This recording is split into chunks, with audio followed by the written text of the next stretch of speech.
of the message is we don't negotiate with terrorists.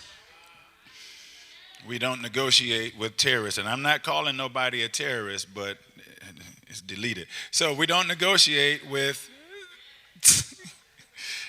terrorists. Amen. First, you need to understand what is a terrorist. A terrorist is a person or a group, usually a group, but it could be a person who who uses unlawful violence and intimidation, especially against civilians in the pursuits of political aims.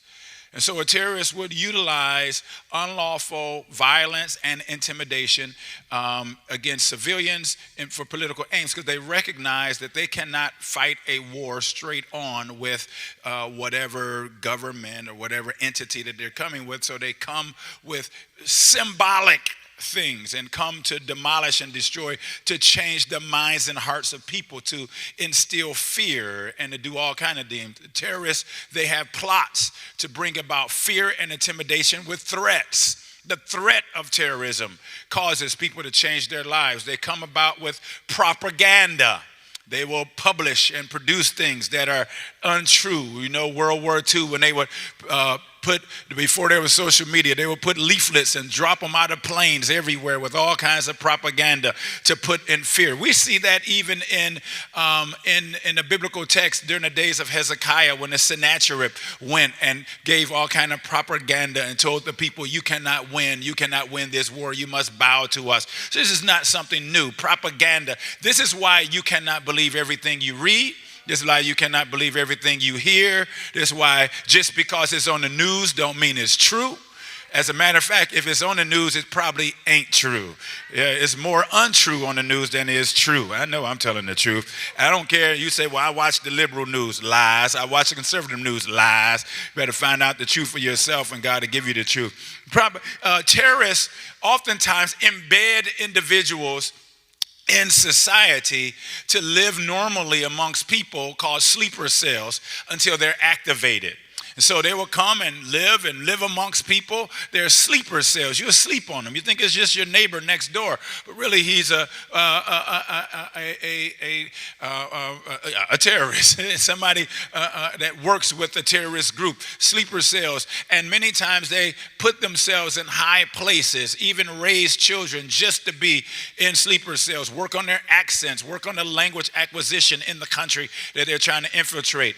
They don't use conventional warfare. Usually guerrilla warfare, side tactics, all kinds of things, working out of schools or hospitals or out of homes. And they do acts of terror to cause people that usually they could not have destroyed to recognize that they can get them because they infiltrate their minds and their hearts.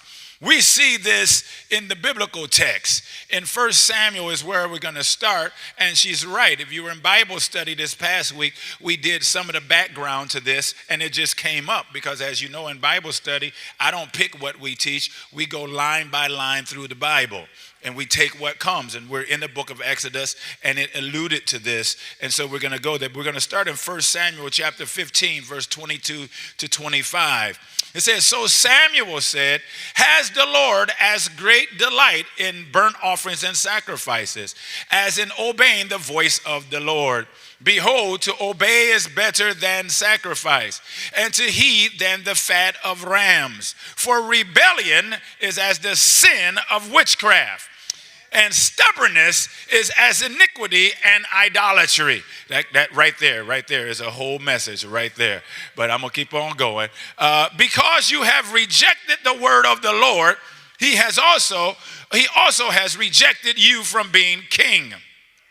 Then Saul said to Samuel, I have sinned, for I have transgressed the commandments of the Lord and your words, because I feared the people and obeyed their voice. Now therefore, please pardon my sin and return with me, that I may worship the Lord. This is a powerful text because it is the culmination of a war that Samuel fought as king of Israel. Now, the fact that Samuel was king of Israel was already an affront to God, because God was their king. They had a theocracy before they asked for a man to be their king. So just to say that Samuel was king was already a slap in the face of God. Yeah, that's okay. Saul, thank you. I'm glad y'all paying attention. Just because Saul was king, I love my church. I love this church. This guy's like, what happening over here? The anointed side. All right. Just because Saul was king was a slap in the face of the people of God himself. It was God, not the king, that brought them out of bondage. It was God, but before they even went into bondage, it was God that gave them a promise to be a reflector of his glory and that they will bless the entire world. It was God that took them to Egypt to protect them. It was God that got them out of Egypt and took them across the Red Sea. It was God that gave them the promised land. It was God that blessed them. It was God that protected them, but somehow they wanted to be like everybody else. You need to emphasize that, because when we want to be like everybody else, we have the illusion of inclusion that we got to fit in. We want to be included. Let me tell you something. You don't need to get no department to get me included. I'm already included in God's plan. I'm going to get there in a minute. That illusion of inclusion, I got to be included. We want to be like everybody else. And they rejected God, and they got a king, a tall, dark, handsome king, head and shoulders over everybody. But he was more worried about the people than he was about God. Now, so God told him to do something. God gave him a plan. God gave him to do something, and he did not follow God's plan. Let me just see here what's going on. And so the plot is deeper than what we see. See, he was supposed to deal with the Amalekites and wipe out all of the Amalekites. Well, but it's not just the Amalekites, because we see that there were people called the Amalekites who before that were called the Edomites. The children of Edom. They went from Edomites, they morphed. Terrorists know how to morph. They morphed from Edomites to Amalekites to Agagites. And we're about to see this spiral down is progression. The Amalekites were a problem for generations. And we go back, and I'm not going to stay here long because I taught on it the other day. Genesis 36:12, Jacob and Esau fought all their lives. They were twins. They fought all their lives. Esau and Jacob, they were descendants. They're descendants, even though Esau and Jacob worked it out and they got together and didn't kill each other and fought. Their descendants did not reconcile. There are choices that we make today that can cause the generations behind us, the generations that come past us, to be in turmoil for generations. You don't like your sister because mama favored her, you thought, and so you treat her different and her children different, and you got your children in competition with their first cousins, and now their children hate their children who hate their children. They don't even know why. Family not together and hate one another. Small selfish decisions extrapolated out over time can cause huge issues. We got issues in the church. We got church split out of a church because they don't like this, I don't like that, and now that church don't like that church. That jurisdiction don't like that jurisdiction. That district don't like that district. I don't know if y'all been around. I've been around a little bit.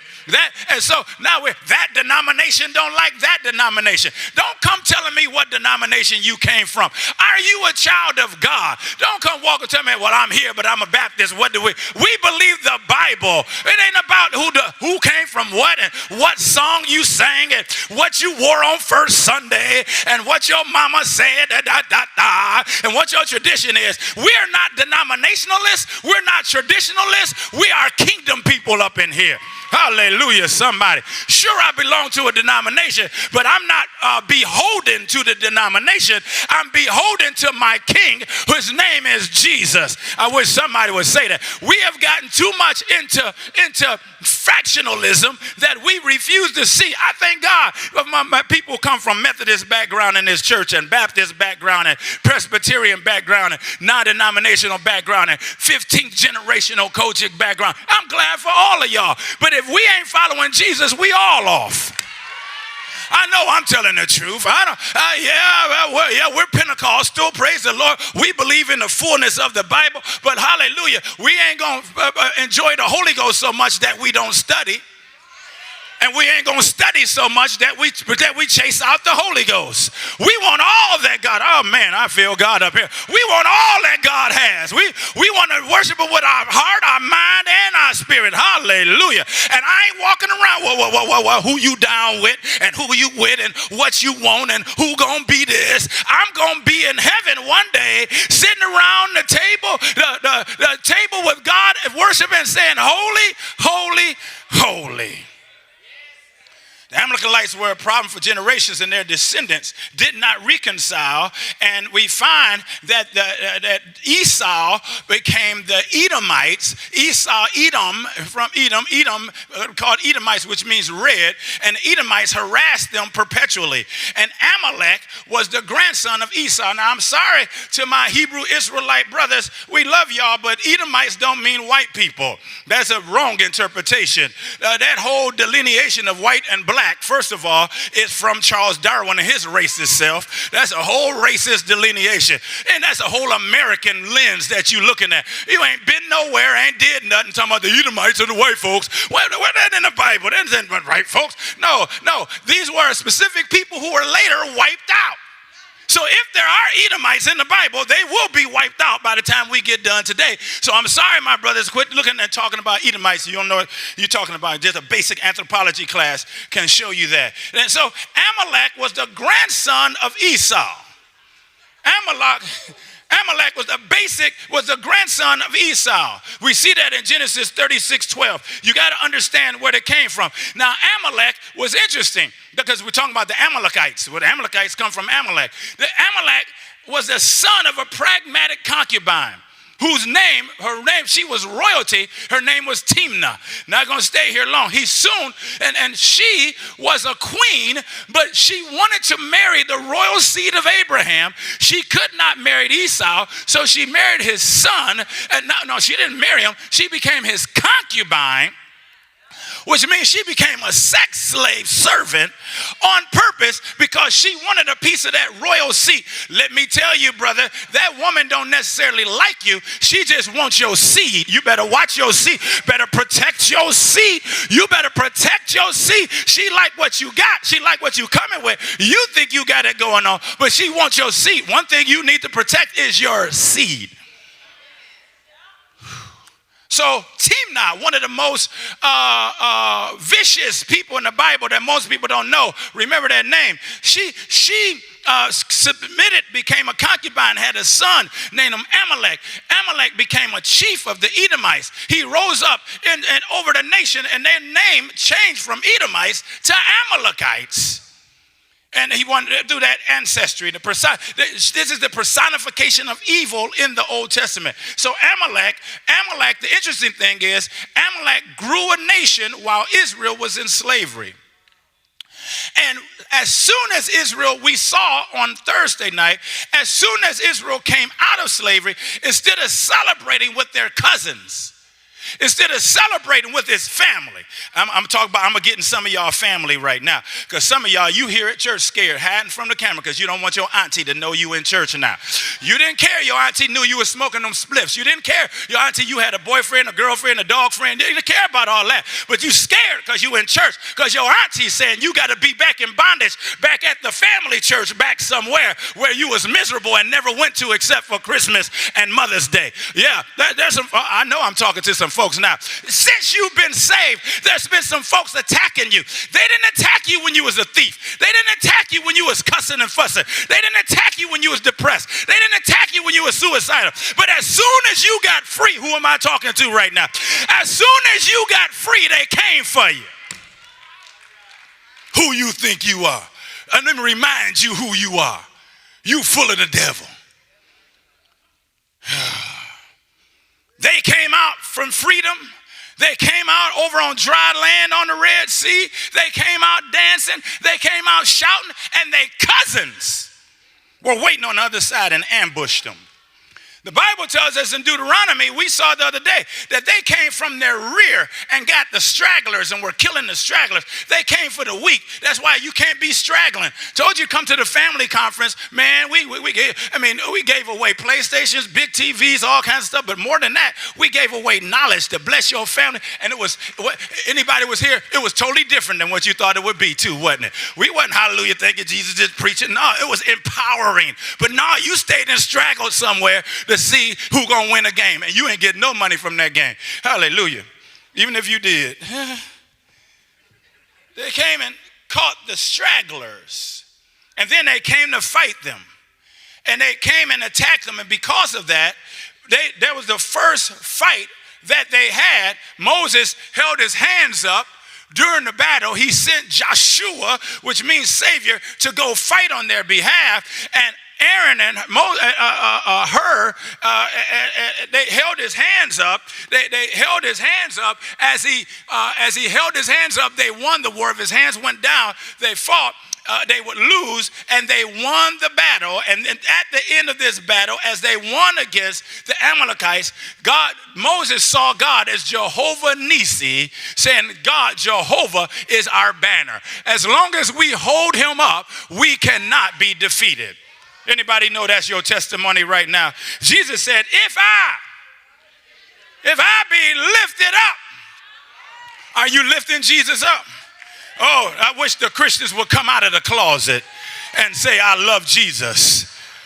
I felt, oh, no, I got to stay focused. I wish the Christians would come out the closet and say, I love Jesus. Moses saw this and fought the battle. But then God gave a command concerning the Amalekites in Deuteronomy 25, 17 to 19. He said, remember what Amalek did to you on the way as you were coming out of Egypt, how he met you on the way and attacked your rear ranks, all the stragglers at your rear, just as I just shared with you, when you were tired and weary, and he did not fear God. Therefore, it shall be when the Lord your God has given you rest from your enemies all around in the land which the Lord your God is giving you to possess as an inheritance, that you will blot out the remembrance of Amalek from under heaven. You shall not forget. God tells Moses, and he tells Israel, you need to wipe these people out, because these evil people are perpetually fighting against the people of God, and you can't negotiate with these terrorists. So now Saul fought with the Amalekites, because God, the first battle he had, he says, Saul, I want you to fight the Amalekites. Hundreds of years later, he said, I want you to fulfill the promise that I had for you. Stay with me. 1 Samuel 7:15, verse 7 through 9. He was instructed to repay the Amalekites, follow the command. Saul took it serious. He said, kill everybody, even kill the animals, kill everything. Wipe everything out. I'm starting fresh. Why would God do that? His ways are not my ways. His thoughts are not our thoughts. But he knew what perpetually was happening, because the Amalekites trying to kill the Israelites was the devil trying to wipe out the seed of the Messiah to come. If they were successful, we would never have been able to be saved. If they were successful in what they were seeking to do, humanity would be doomed forever. So he had to stop those who were seeking, who were demonically driven. Don't you know there are some people that are evil, but it ain't them, that they're being driven by an agenda that they don't understand, that there are demons working through people? Do you know? I'm going to show you how demons talk. I'm going to show you how to identify how demons talk in a few minutes. Demons talk, and they don't talk like they do on the scary movies always. Demons talk very intelligently sometimes. There are demons with PhDs and master's degrees and certificates. There are demons in elementary school and all kinds of things. Demons talk, and their goal is to undermine the seed of God in you. It's to destroy the future generations. It's to destroy the hope of civilization and of humanity, that God has made a way of escape, but we got to wipe them out. So God says, get rid of these people that are seeking to destroy you. You don't have to be depressed. You don't have to have violence. You're not supposed to be confused and anxiety and suicidal. It is the enemy, the Amalekites, the modern Amalekites, that seek to undermine your divine destiny. So he said, clear them out. And he said, I want to get rid of everybody. He destroyed everybody. Saul took it seriously. With 210,000, he brought 210,000 soldiers to the fight. He took God's word seriously. But the problem is that he destroyed everybody but the king Agag. And he saved the best sheep and oxen and lambs that was good. And amazing, it's amazing, I wrote here, it's amazing what we'll do for a good meal. How many of you sold your soul for something good to eat? Well, he took me out to dinner. I had to repay him. Yeah, they bought me something, so I had to do what they said do. How many have sold out for something good to eat? How many have sold out? So yeah, it was some nice sheep and nice meat. But he said, kill it all, I'll provide. But then also, before I get that, if we are to be delivered, deliverance is not authentic until we get rid of everything. Get rid of even what you want. There's some things in us we need to be delivered from that we don't want to get rid of. We got to be able to say, Lord, get rid of that too. You're looking at me like, okay, yeah, there's some things they come say, I want deliverance from this because this is giving me a problem. I want deliverance from my addiction, but do you want deliverance from your unforgiveness? You want to hold on to the right to hate other races. You want to hold on to the right to hate your family. You want to hold on to the right to hate those who did you wrong. You're going to let go and just say, I'm going to let God deal with that, be delivered from that. There's sometimes that attitude you have serves you well sometimes. Yeah, that attitude where you can go off and people do what you want them to do. You can manipulate people with your attitude. Even though it serves you well, will you allow God to deliver you from that and trust that God will open a way for you? If you're truly delivered, you got to get rid of everything, including Agag. And you know something else that's here that's interesting? Saul was more worried about protocols than pleasing God. We see the history. We see why. We see what. He treated the king with honor because of the king's prestige, and he wanted to follow royal protocols. After all, I killed everybody else, but this is Agag. He's the top king of the Amalekites. They're our cousin. There are so many people so worried about protocol. They're not worried about the things of God. You're more worried about superficial things than the things of the kingdom. I don't know what they're going to think. If I do the right thing, it's going to look bad. It's going to look like I think I'm somebody. You worry more about what they think about you. And really, don't nobody care about you that much anyway. We ain't even thinking about you. They going to think I think that I'm somebody. So I'm going to just not do what God told me to do so I can be a nobody for the rest of my life.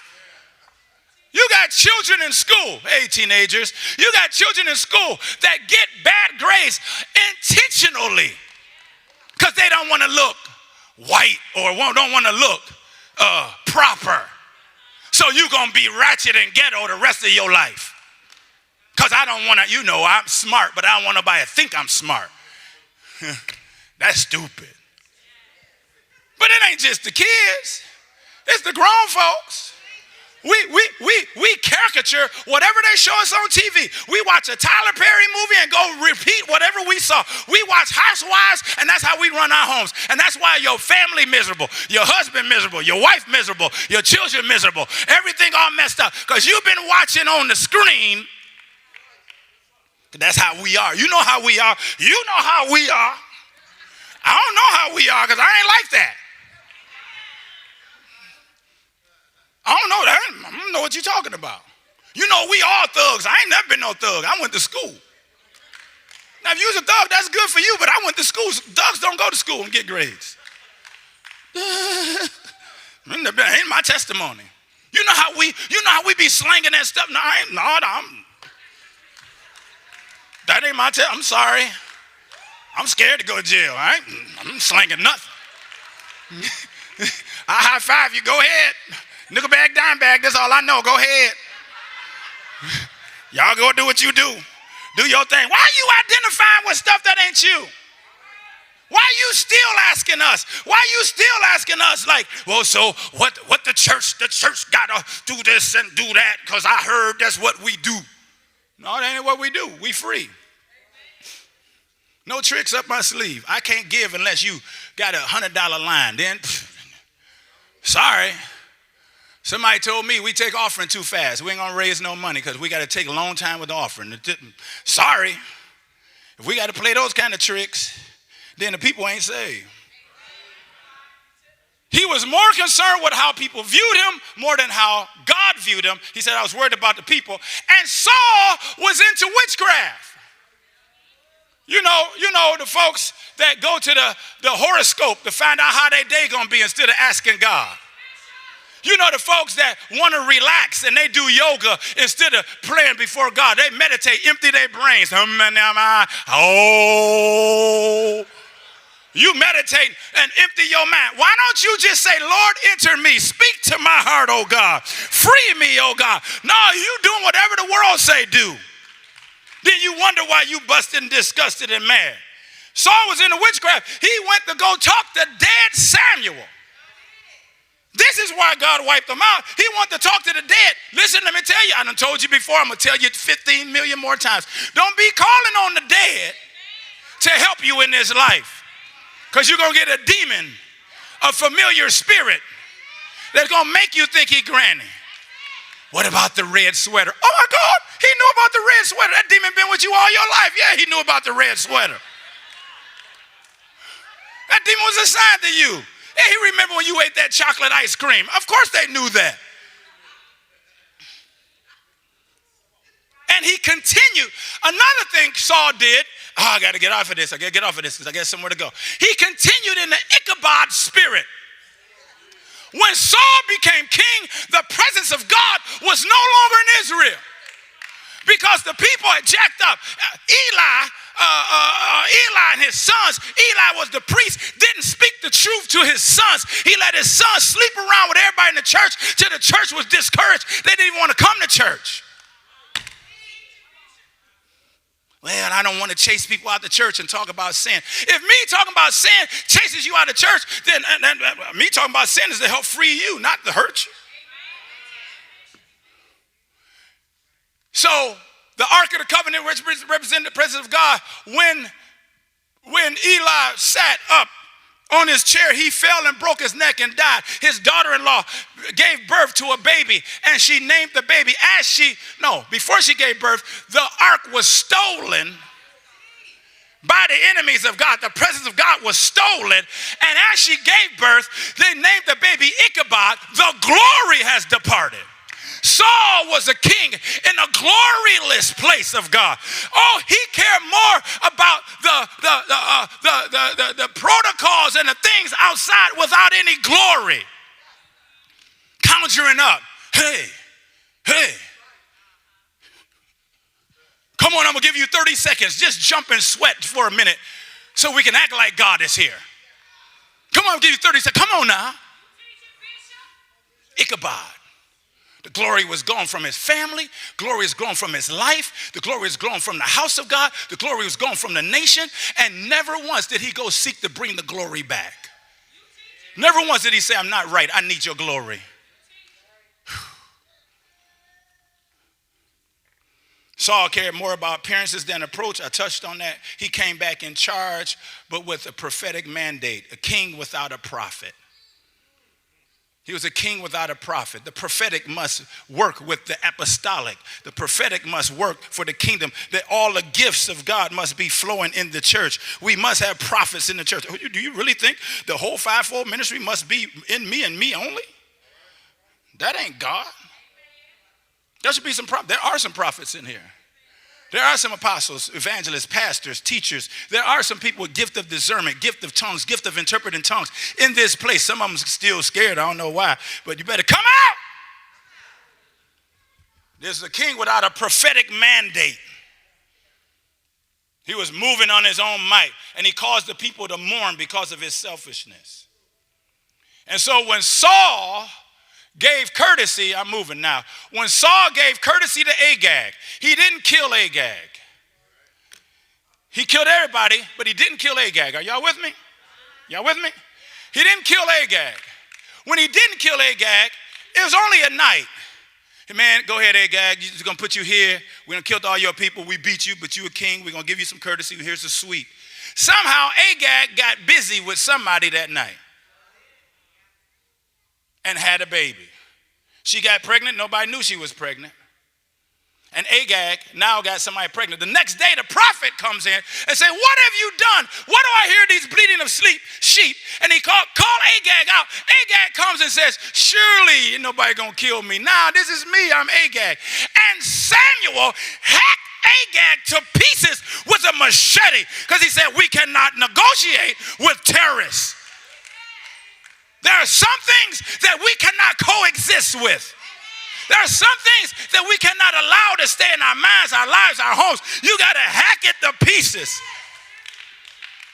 There are some things you just got to hack. I can't coexist with that. Well, you have your beliefs, I have my beliefs. You have your truth, I have my truth. Go to the bank and say, you have your truth, I have my truth. Go to the bank and just say, that's your truth. You say I got $100. I say I got $1 million. Try to withdraw that $1 million and talk about your truth and my truth and see don't security walk you up out the bank. That's your truth. It's not my truth. Go to Walmart. When they tell you how much, that's your truth. My truth said this is free. See what happened in Walmart. But we think we can fool the king over everything, and tell him that's your truth. This is my truth. And these days, it's a new day. We can believe what we want to believe. Hold your breath. Hold your breath. See how long you can hold it.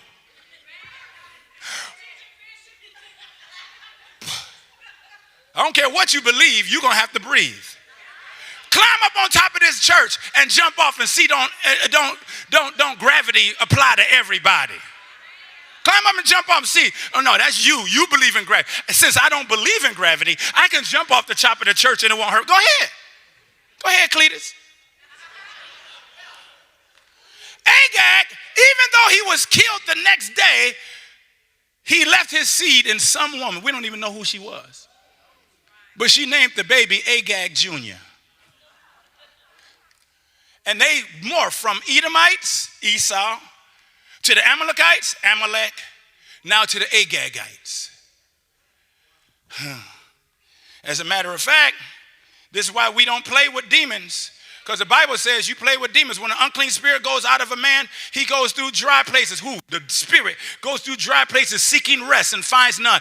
The demons, listen, let me tell you something. The reason why I preach like I preach, the reason why we praise like we praise, because we casting demons out of your life, casting demons out of your mind, casting demons out of your family, casting demons out of your situation. Those demons got to go. But now, let me tell you something. When the demon goes, he wants to come back. Whatever came out of you wants to come back. And they're not going to take you lightly no more. Before you was just a drunk. Now they're going to know. Before you was just an alcoholic, they're going to make sure you a drunk. Before you just sleeping around, they're going to make you a rank hoe. I know I'm telling the truth. Before you just used to steal a little bit. Now they're going to make you straight up lick hitting somebody. Make sure your whole life is jacked up.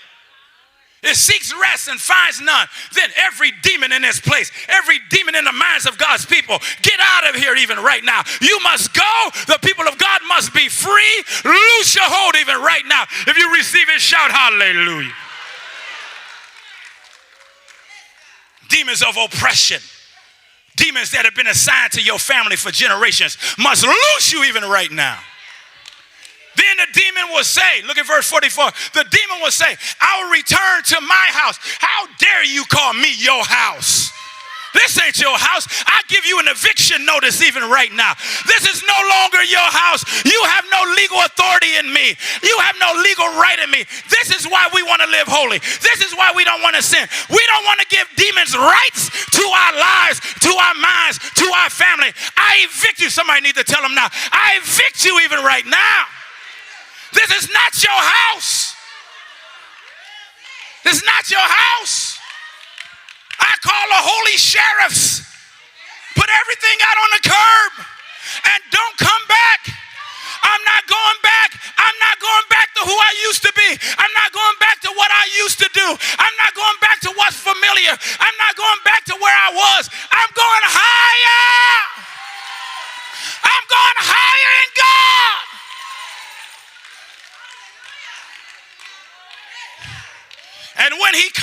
He finds it, the house, you, empty, swept, and put in order.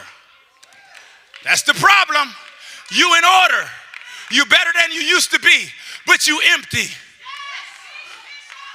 No Holy Ghost, no fellowship, no power, just empty. Watching TV, always scrolling, no word. So now the opinions of man coming back in your head. He found them empty, swept. You still in order. You look good. You look holy. To everybody else, you better than you used to be. But the demon is not fooled because he knows you're empty. So now he's going to take you seriously. Why do you think you so mad now? Why do you think you get up depressed now? Why do you think you just losing it? Why do you think you can't make it? Why do you think everybody turns you on now? Even ugly people turn you on. Oh my goodness. That gap in his tooth, that ain't no gap in his teeth. He's missing 2 whole teeth. Ain't no gap. Everybody turn you on.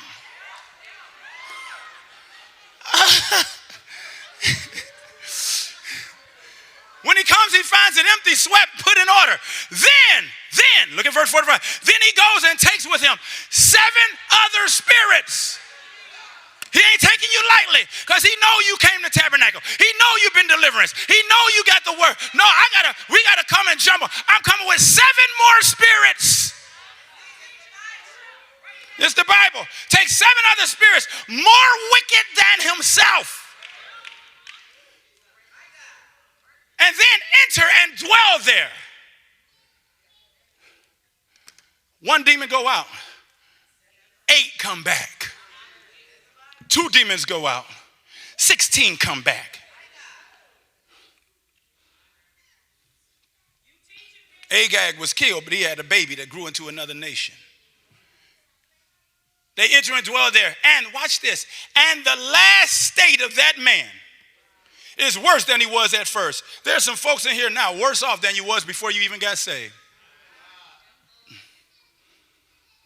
Because you've opened yourself wide up to demons. Elders, bishops, missionaries, supervisor, church member, Sunday school teacher, youth worker. More jacked up now than when you came here.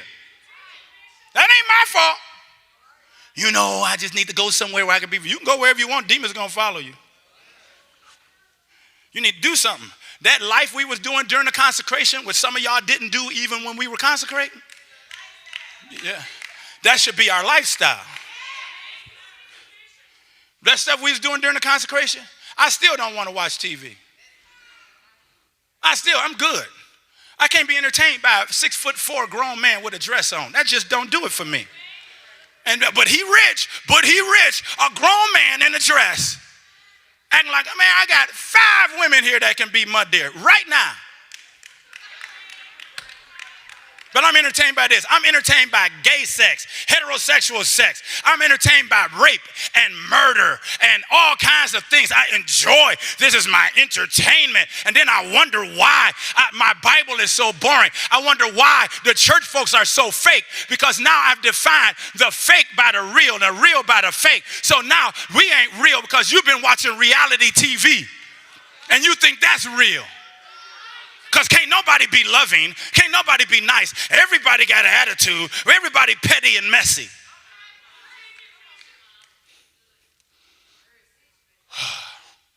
Amalek is not the norm. Amalek is an aberration.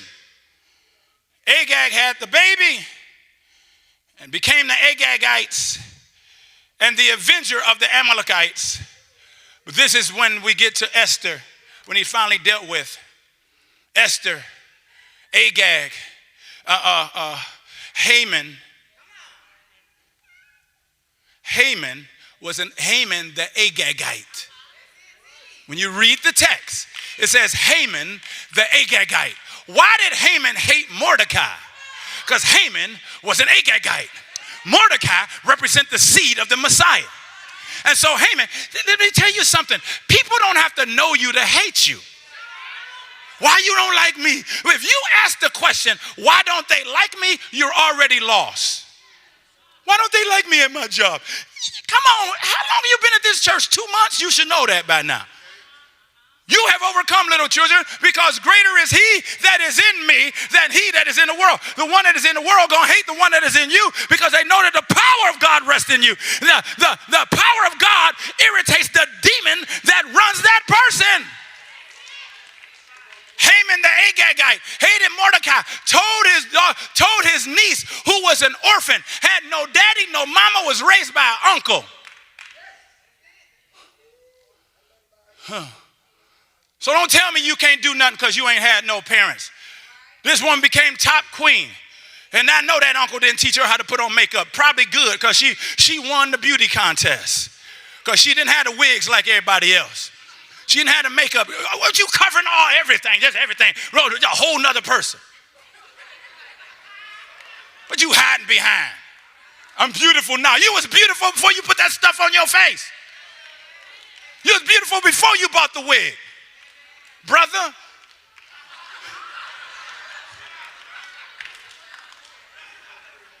You was beautiful before you got them extensions. Brother.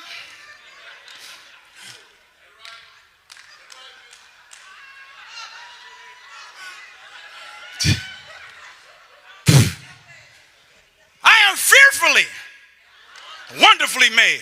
Demons got you when you don't like your skin color. If you white, enjoy your whiteness. Well, first of all, ain't nobody white. Ain't nobody white. Ain't nobody black. This speaker is black. Ain't nobody. Yeah, well, what about brother? These classifications. You tall, enjoy being tall. You short, enjoy being short. You big boned it. I don't care how much weight you lose. You still gonna be a 10. You ain't never gonna be no 4. Y'all know I'm telling the truth. Some people bones is a 10. That's just straight up. That's why you'll never see me in no skinny jeans. My body ain't made, ain't nothing skinny about me. I'm walking just trying to fit in. Praise the Lord, saints. Cabbage patching. Praise the Lord. No! Love who God made you. Haman hated the Jews, put a proclamation out to kill all God's people, put a hit out on all God's people, but somehow God prevailed, worked through Mordecai, who worked through Hadassah. Her other name is Esther, but her real name is Hadassah. Hadassah, she didn't tell him who she was. Sometimes you know God used you as a secret agent. Now I can stay here, but I got to move because I got to move. Today, can I move to today? Are y'all with me? Just give me a few more minutes. The spirit of Agag, the Agagites are dead, but the spirit of Agag is alive and kicking today. I can't preach this message without bringing you to today, to see the Agagites today. Because Agag was a politician. We got Agagite politicians today. I'm going to show you how demons talk and what demons say. The New World Order, the Illuminati, the UN, the World Economic Forum. Agagites. The scripture tells us that the Agagites, these terrorists, will come in the last days. 2 Timothy chapter 3, verse 1 through 7. This know also that in the last days, perilous times shall come. For men shall be lovers of their own selves. Ain't that beautiful?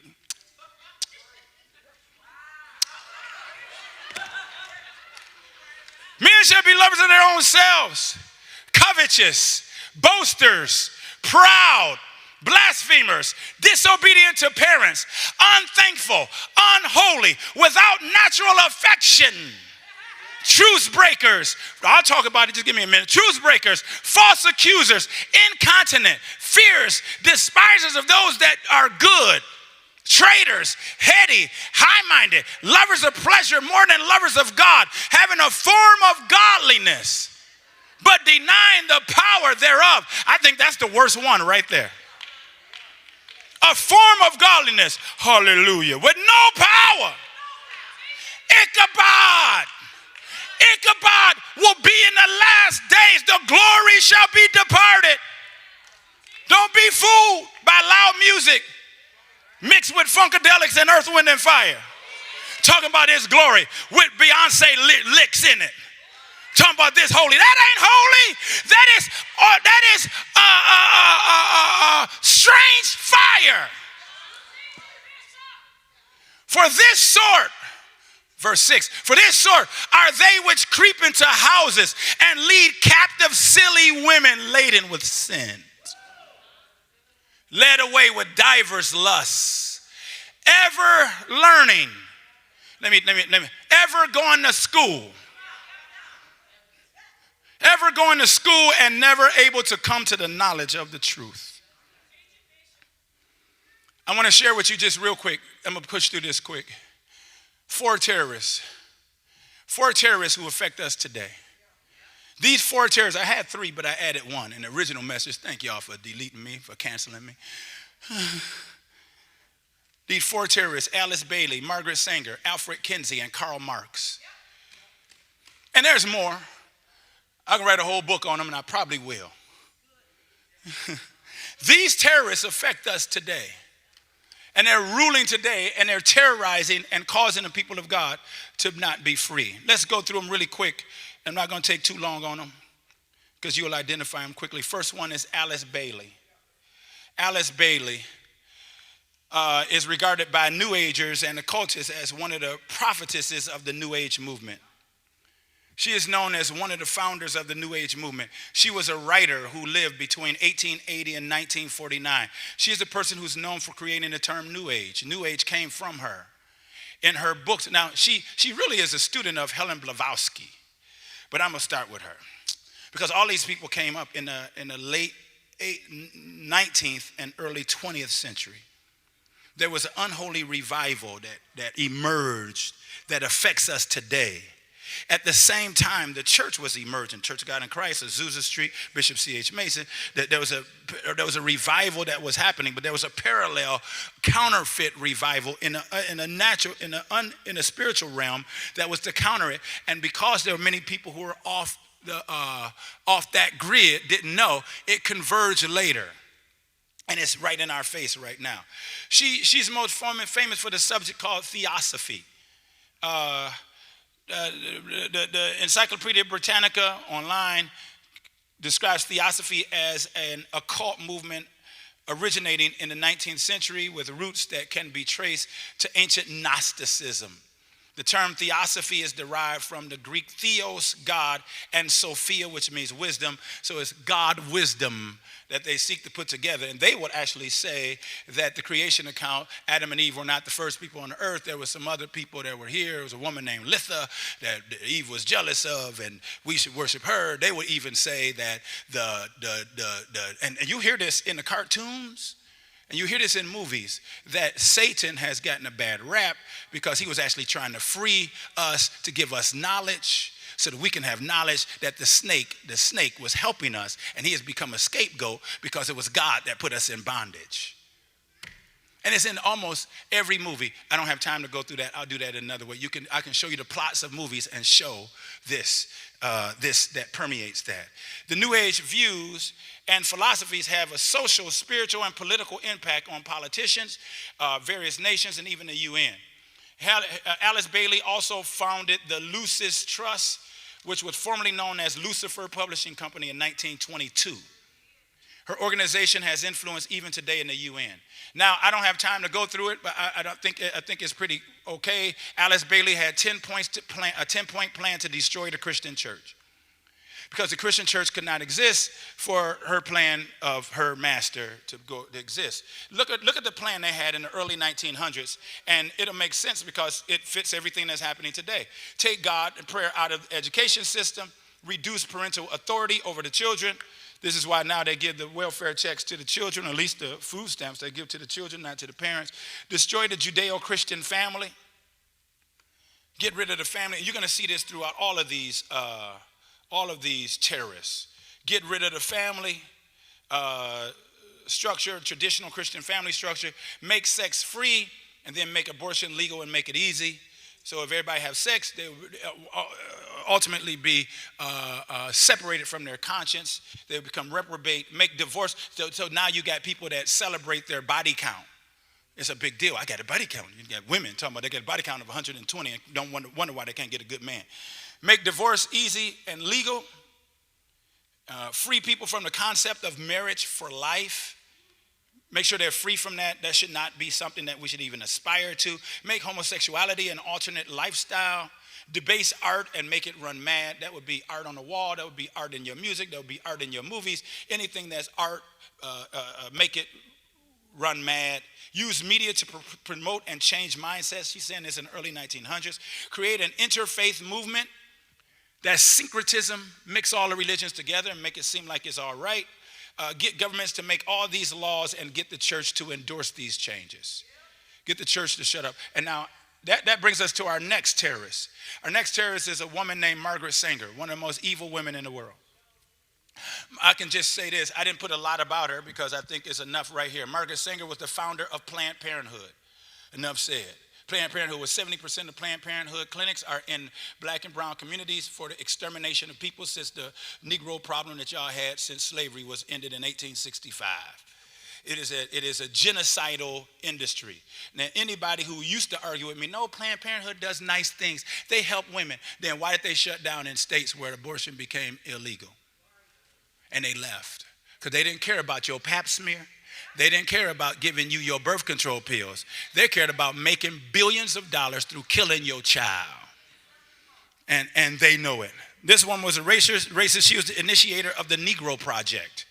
Now, I can do a lot. She and these people interact. They interface with each other. She interfaced with Hitler. They interface with others. How to keep population down. This is why you hear people talking about keeping population down to this day. These are the Agagites of our days. These are their parents. In 1939, there's a quote from her book called Eugenics. The minister's work, they talking about me, is also important, and he should be trained. She want to train preachers. And she talking about black preachers. They should be trained, perhaps by the federation, that's her federation, as to our ideals and the goal that we hope to reach. We do not want word to get out that we want to exterminate the Negro population, and the minister is the man who can straighten out that idea if it ever occurs to any of their more rebellious members. I'm one of the rebellious members. This is why the NAACP has been bought and paid for. It's why the Urban League has been bought and paid for. I'm sorry, you in the NAACP? I don't care. I can say that without fear of contradiction. Maybe they were good one day when Mary White Overton helped start it, but NAACP ain't even about y'all no more. They don't care nothing about you. They've been pimped a long time ago. That's why they push killing children. That's why they push castrating children and taking off their testicles and doing all these other kind of things that they've been bought and paid for, because if we could pay the preacher, this is why this message right here had to be preached at my own church on my own camera, because there are preachers who are getting paid by this agenda even to this day to be quiet and to be silent while our children are being killed. The greatest genocide of all time, worse than slavery ever was. What would you have done if you were a slave? Would you have stayed on plantation, been happy? Would you run away? Would you have rebelled? I can tell you what you would have done. What are you doing about this that's happening today? You would have been happy. I refuse to be one that bought off, paid for preacher. Happy because I can get a Head Start program. How am I have a Head Start program? You killing all the babies. And our women, they're scraping their uteruses to the point where it's hard for us to hold babies now. So we're having increased miscarriages. We're having increased issues in our women because they're scraping, perforating uteruses and doing all kinds of things. And you can't tell me. I didn't read this in a book. I used to work in the operating room. I saw it myself. I know what I'm talking about. Before I saw it, I wasn't saved. I was like, pro-choice, be pro-choice. Then I worked there, and no politician told me this. I saw it for myself. I saw it in the elective DNCs to get rid of children. I saw their hands and their heads and their fingers and their toes. I saw them scraping with the curettes, sticking up and scraping the uteruses and pulling out all kinds of things. And I saw them moving, doing these things. And I said, I can't do this anymore. Before I was saved. I know Margaret Sanger. And then there's the other terrorist, Alfred Kinsey. Maybe you never heard of him. Maybe you have. Born in 1894, died in 1956, a graduate from Harvard. So what? The school you went to don't impress us. Can you think? He founded the Institute for Sex Research at Indiana University that continues to be there today. Today known as the Kinsey Institute at Indiana University. Alfred Kinsey wrote a book, 2 volumes called Sexual Behavior in the Human Male, Sexual Behavior in the Human Female. And he came up with that we are all sexual. Rape is a myth. There's no such thing as rape. And infants should be able to have sex with adults. He believed that children are sexual from birth, and the way that he found out that children could be sexual from birth is that he molested children in the lab and tracked what he called orgasms of children. And what he called an orgasm, if a child cried, if a child jumped, if a child screamed, he counted as an orgasm in babies less than 6 months to 5 years old. And he tracked it in a book, and they still have the books now, and they still use that research to this day to teach sex education in schools and to our children. So a child molester, pedophile. I'm talking about the AGAGs. He did interviews with criminal sexual prisoners and prostitutes to find out the sexual desires of women and housewives. And he's the one that put out that married women are frustrated sexually because he went to brothels and talked to prostitutes about their sexual proclivities and applied it to housewives. He was funded by the Rockefellers. All these folks are funded by the Rockefellers and Hugh Hefner.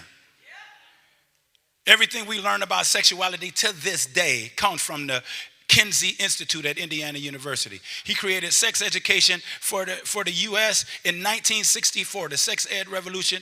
And since 1964, since his teaching, STDs have increased exponentially, suicide has increased exponentially, depression has increased exponentially, and unwanted pregnancies have increased exponentially. And he led to the new sexual revolution. Thanks to Kinsey, we have the new sexual revolution, which is not sex, it's a spirit of perversion. The lady in the upper left-hand corner is with her dog friend because they push now.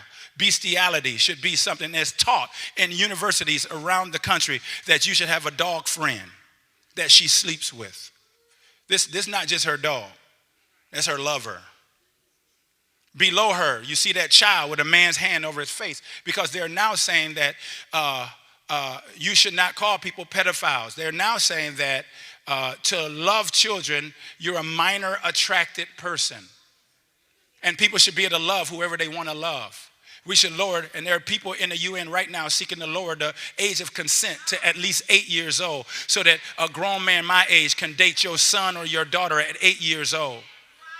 This is why when the politicians talking don't make sense to you, because they've listened and they've been pushed by these kind of people. And then they're also pushing for the emasculation of our children. We are now watching castration of boys and girls, where even presidents around the world, and now Uganda has swung in a whole other direction, and they're talking about Uganda because Uganda said, we don't want your money, we're going to make it illegal. They are now saying that you can have, gender affirming health care, which means you cut the scrotum off of a 5, 6, 7, 8-year-old because you told them that they're a girl. You cut the good breast off of a young girl, and then make her penis out of her arm and put it on her. And most of these people, they have to be on medication for the rest of their lives. They will never be normal. They're told the top surgery and bottom surgery, but they're never given what happens. And if their parents disagree before they're young, that now in many states, your child can be taken from you. You got men. Now, you know, the truth is, if you're a grown man and you want to cut off your stuff, that's up to you. We ain't got a problem with you wanting to cut off your stuff. You're a grown man. Do what you want to do. Do your thing. But leave our children alone. We will not stand back and watch you try to castrate, emasculate, indoctrinate our children. Because that's the problem I have. Under 18, don't touch that child. Now, if you're grown and you want to go and cut off your breast, your perfectly good breast, that's up to you. That's between you and your God and whatever else. But don't come for my 10-year-old. Don't come for our 15-year-olds. That's when we have a problem. And sexual perversion goes on and on and on. As a matter of fact, we'll see that in a moment. There are companies who follow an agenda. These companies right here, all of these companies have agreed to pay $2,000 to any woman who want to have an abortion and fly them out to a state where they can have an abortion because they don't want to pay the health care for the baby. They don't want to have the Family Leave Act for the baby, so they'll pay for you to go somewhere else. And these companies will pay $2,000. Nike, Adidas, Macy's, Sony, Uber, Tesla, Gucci, Johnson & Johnson just jacked up anyway. H&M, Warner Brothers, Google, Starbucks, Dick's Sporting Goods, MasterCard, and many more. You know what's interesting though? While the church is silent, the sinners are speaking out. The people that are not in the church. Beer drinkers, when they put that guy Dylan Mulvaney on the Bud Light, just put him on the can. Beer drinkers have now boycotted Bud Light. We don't even drink. We believe in total abstinence from alcohol.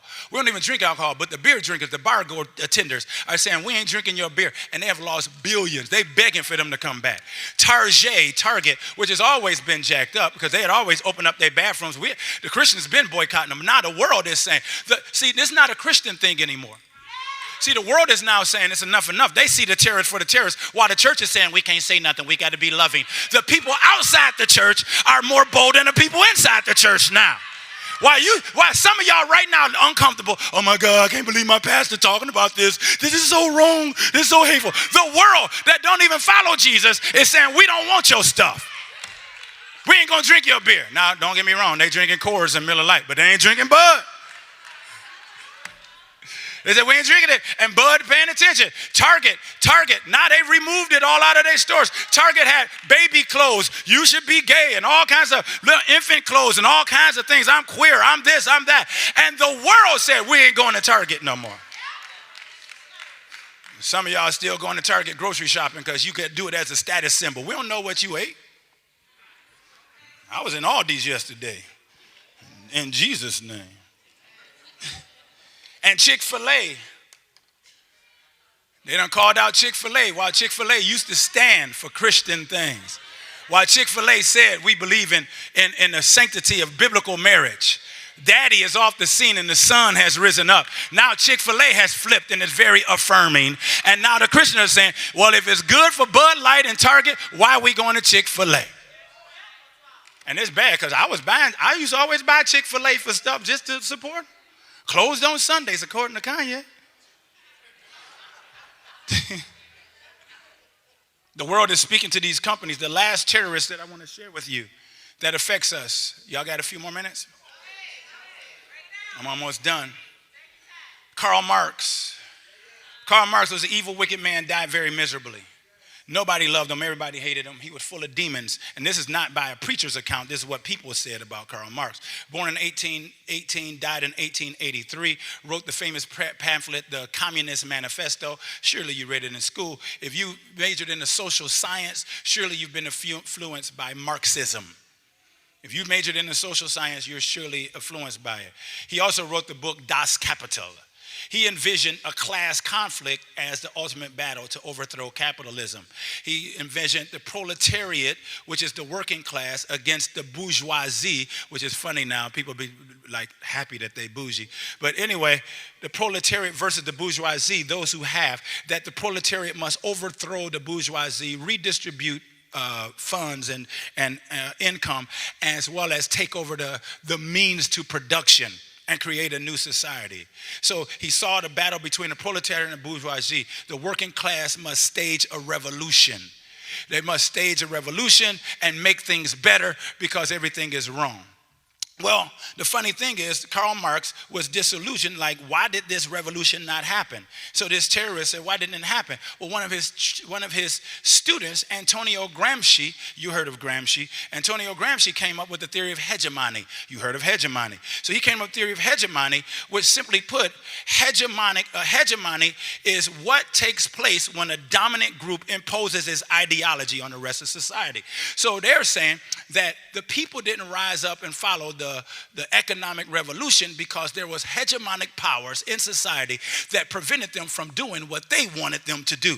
In other words, they wanted them to break control from others so that they can control them. And they said, why couldn't we control them? Because there were hegemonic powers, some authority that kept them from doing what we wanted them to do. What were those hegemonic things, number one is God. So as long as people believe in God, they got to see us as God, then they'll do what we say. So we got to get rid of God. He also, this is Gramsci, God, we got to get rid of family. Do you see a theme? Alice Bailey, Margaret Sanger, Karl Marx, and especially, what's his name? Kinsey. God, family, you got to get rid of. Not only family, you got to get rid of fathers. Because fathers, properly applied, influence their wives and their children. So you got to get rid of fathers. The new word we use is patriarchy. This is why you will get, I'm getting ahead of myself. This is why you'll get black feminists, which is an oxymoron within itself. This is why you'll get black feminists who will say the biggest problem in the black community is patriarchy when we had single parent homes going all the way back to the 50s. Our problem is patriarchy. No, it has nothing to do with our current situation. It has something to do with hegemonic powers that want to allow them to do what they want to do. So that's why President Obama, who got up and gave a speech about fathers need to go back home, fathers need to do it, he was widely criticized across the nation for demanding that fathers go back home and didn't say it no more, because if the fathers take their place and the court don't take the place, then how do we control the population? Because if the man is on top, then how can we run things? If the man is the priest, the provider, and the protector, then who gonna run things? And so they also want to get rid of tradition, any tradition, history, wipe out history, don't study history, and culture. And if you do these things, you eradicate the memories of people, create new memories and a new culture. So it becomes a cultural war. And what happened is the Gramsci, there were people in Frankfurt, Germany, at the Institute of Frankfurt, Germany, the their Frankfurt School in Germany, who moved to the United States during World War II, during the Nazi time, who created the Frankfurt School, who at Harvard, and now they infiltrated and influenced all the universities, black schools, white schools, public schools, private schools. They influenced the way of thinking in all the universities. The Frankfurt School of Thinking they developed something called critical theory, which replaced Karl Marx's theory of conflict theory. Conflict theory was just proletariat versus the bourgeoisie. We got to give them a fight over their money. Now they got critical theory. This applied to all the social sciences. Psychology, political science, sociology, anthropology, applied all the way across the board. Their goal was, and I was trained in critical theory. I'm the spook that sat by the door. I was trained in this stuff. This is natural to me. I was trained in this in the 80s and 90s and didn't know it. That's why I wouldn't come to your church. I went to school and said, I don't want that, because I looked at critical theory. I was trained in this. So now I can talk about it. Woo, they let me in school. They let me stay in class. The assumption is that our current social reality is broken and identify people and institutions they said our current social reality is broken, and then they want to identify people and institutions that can make changes and provide practical goals for social transformation. In other words, we want to change this thing. We want to create a revolution. We need some people to lead the charge. So we need some people, if we're going to look at critical theory, we need some people who are oppressed. And it might not be about them, but they can lead the charge, and then we can bring in our agenda right behind them. Sound familiar? Let's look at critical theories. Critical queer theory. That's straight from Kinsey. There's hundreds of genders. Critical gender theory, which then says it's men versus women, women time, girl time. That's why you had bring your daughters to work, but leave your sons at home with the PlayStation. So now the daughters don't have nobody to marry because you educated the girls, but you left the boys behind. What you did was you medicated the boys by second grade and called them ADHD, called them bipolar, put them on psychotropic drugs, said that they could not learn, dumbed them down, and then told the girls they're wonderful and special, and now the boys have a proclivity for prison and not for anything else. This is why how a teacher gonna prescribe your child as ADHD? And then they give you a check. They pay you to take the designation because they wanna.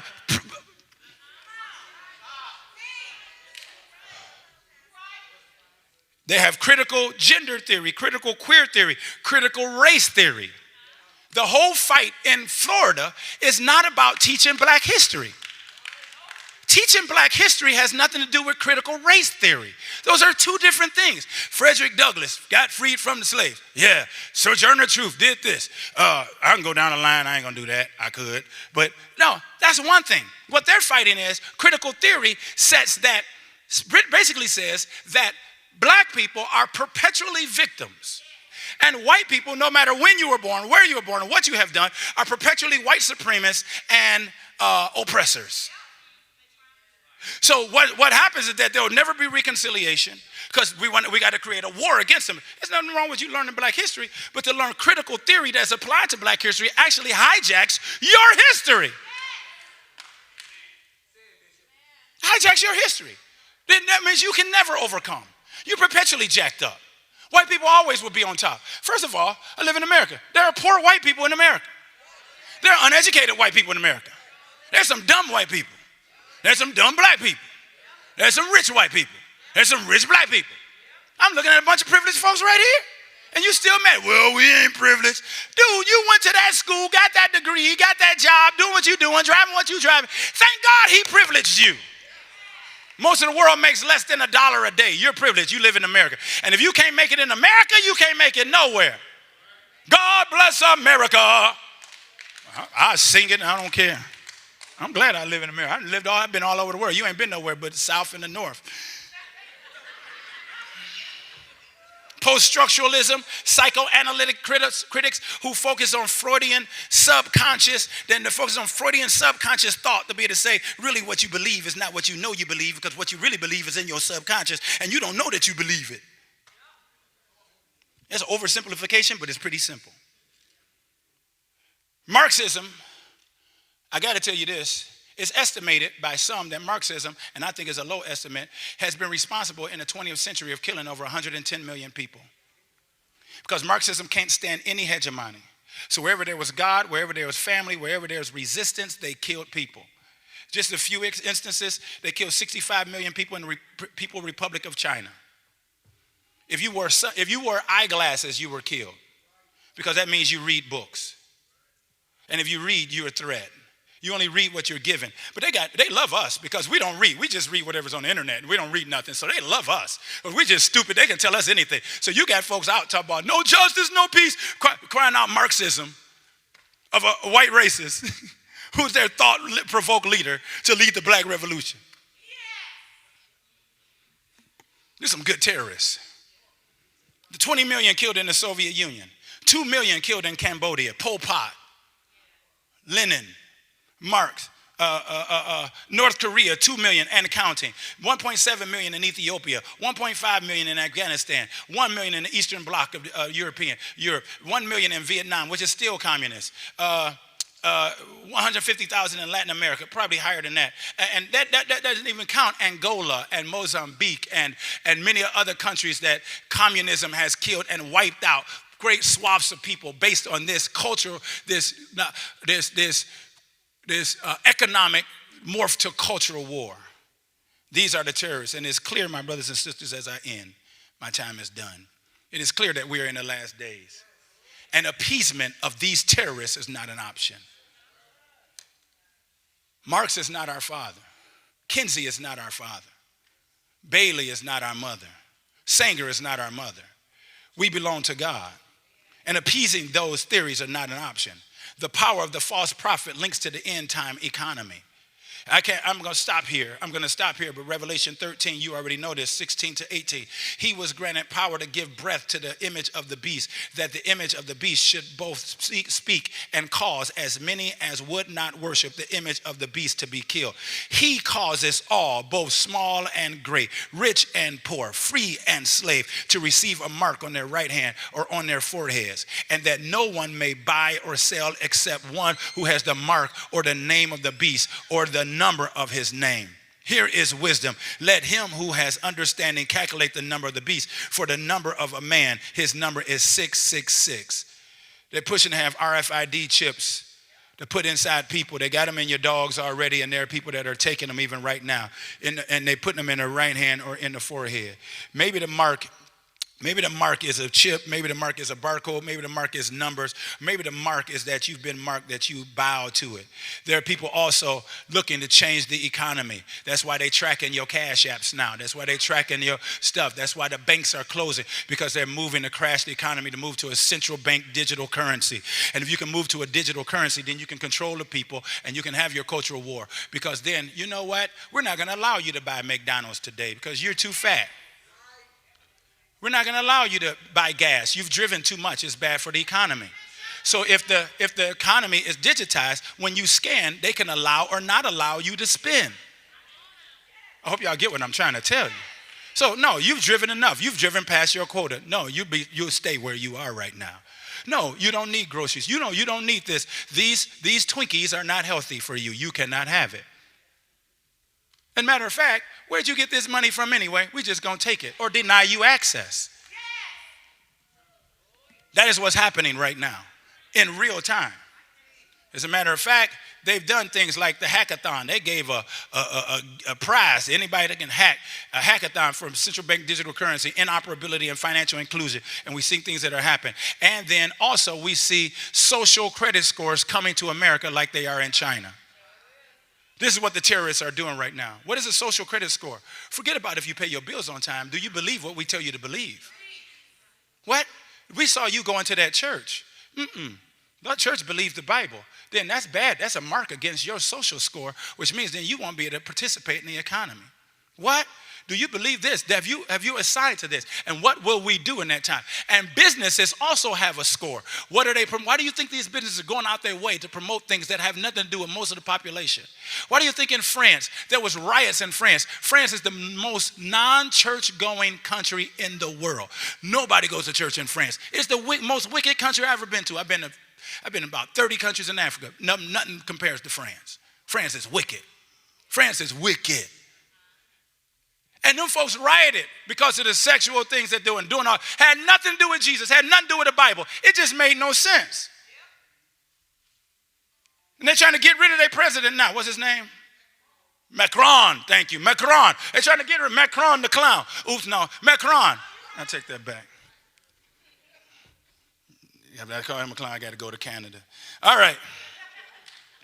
Our social credit scores coming to America. Soon there'll be social credit scores. And people are saying, so you get people that come behind race and say it's racist against black people to have credit scores because black people notoriously, because we were oppressed, we don't have good credit scores. What? I heard they were talking about this on NPR. Because black people were oppressed, we don't have good credit scores. So we need something like social credit scores. Give us credit for being good citizens. No, we don't have good credit scores because we don't pay our bill. And if we pay our bill, we'll have a good credit score. Pay your bill on time. Quit buying stuff you can't afford. Quit trying to floss for everybody. Quit standing in line at the Gucci store. You'll be all right. Quit buying your kid Jordans every time the new ones come out. Quit paying $700 for wigs, brothers. I ain't talking about the women.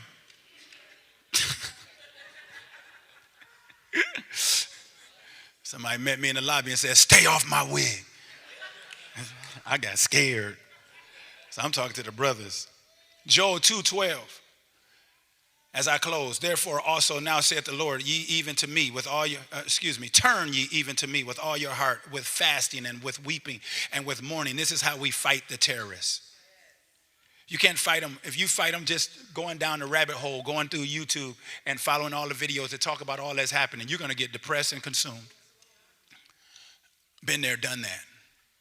You're going to get depressed and consumed. You got to turn to God with your hearts, with fasting, weeping, and with mourning. Tear your heart, not just your clothes, not deep down. Turn unto the Lord your God, for he is gracious and merciful, slow to anger, great in kindness, and repenteth him of the evil. Who knoweth if he will return and repent and leave a blessing behind him, even a meat offering, a drink offering unto the Lord your God.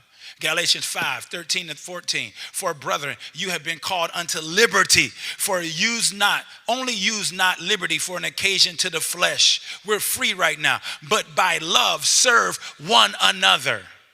This is what we talked about this weekend, how we can serve one another, how we can strengthen each other. I won't go through that. For all the law is fulfilled in one word, even in this, that thou shalt love thy neighbor as thyself. That's why the information the Woodards gave us so interesting, because if they exclude us from the economy, we can still survive. we learn how to survive. If there's a storm or if this storm comes, when this storm comes, and we'll teach our children. John 6:22-23. But now, being made free from sin and become servants to God, you have your fruit unto holiness and the end everlasting life. For the wages of sin is death, but the gift of God is. Romans 2:38. Then Peter said unto them, repent. This is what we must do if we're going to stand against the terrorists. Repent and be baptized, every one of you, in the name of Jesus Christ for the remission of sins, and you shall receive the gift of the Holy Ghost. Can you stand with me even right now? We're so grateful for Missy Our Food Bank that donates to the food pantry ministry here at Tabernacle, to where we're able to give out to the community. They provide us with fresh produce, with fresh fruits. We never know what we're going to get, but it's always something good to feed the community as well as the church body. We here at Tabernacle, we also have a food ministry on the inside that's sponsored by our church from donations from church members or those who out in the community who love to replenish our food ministry so that we're able to continuously give out to others. And our main goal is here to love on our community, to feed the spiritual as a church and the physical, and so that they will continue to come back and know the love of Christ. Because the Bible speaks of, when did you see me hungry? When did you see me in need? Our job as a church is to love on our community, to provide them with the physical as well as the spiritual need. And we're so grateful for that. So for those of you who may be wondering how you can donate to the food ministry here, you're more than welcome to donate it to the church, and those proceeds will go to the food ministry as well if you're not able to drop things off. Tabernacle is changing lives by feeding the community one meal at a time. To support this endeavor, you can donate by texting Give Tabernacle to 77977. If you're in the Mid-South, you can also support by bringing food for the community to 7701 US 51, South Haven, Mississippi. May the Lord bless you.